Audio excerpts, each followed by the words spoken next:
बेटियों को घर का कामकाज जरूर सिखाएं। एक वकील साहब ने अपने बेटे का रिश्ता तय किया। कुछ दिनों बाद वकील साहब होने वाले समधी के घर गए तो देखा कि होने वाली समधन खाना बना रही थी।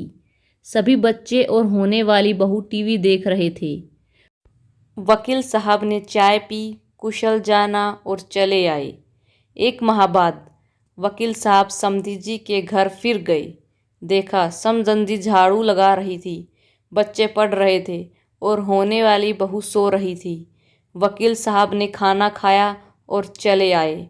कुछ दिन बाद वकील साहब किसी काम से फिर होने वाले समधी जी के घर गए।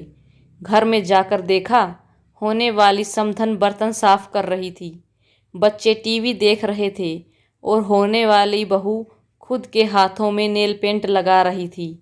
वकील साहब ने घर आकर गहन सोच विचार कर लड़की वालों के यहाँ खबर पहुँचाई कि हमें ये रिश्ता मंजूर नहीं है। कारण पूछने पर वकील साहब ने कहा कि मैं होने वाले समधी के घर 3 बार गया। तीनों बार सिर्फ समधन जी ही घर के कामकाज में व्यस्त दिखी। एक बार भी मुझे होने वाली बहू घर का कामकाज करते हुए नहीं दिखी।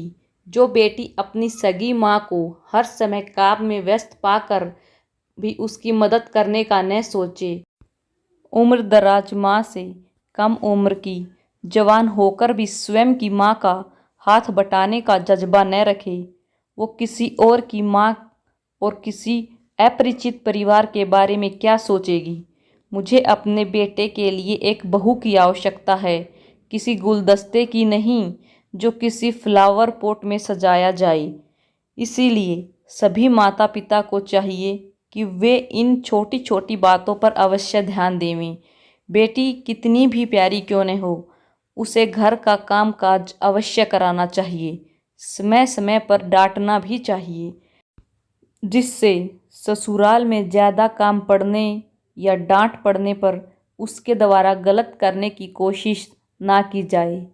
हमारे घर बेटी पैदा होती है, हमारी जिम्मेदारी बेटी से बहू बनाने की है। अगर हमने अपनी जिम्मेदारी ठीक तरह से नहीं निभाई, बेटी में बहू के संस्कार नहीं डाले, तो इसकी सज़ा बेटी को तो मिलती है और माँ बाप को मिलती हैं जिंदगी भर गालियाँ।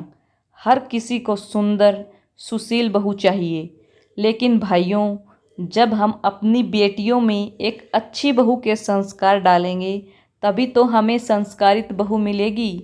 ये कड़वा सच शायद कुछ लोग न बर्दाश्त कर पाएँ, लेकिन पढ़ें और समझें, बस इतनी इल्तिजा है। आपको अगर यह वीडियो अच्छी लगी तो वीडियो को लाइक, चैनल को सब्सक्राइब करें। धन्यवाद।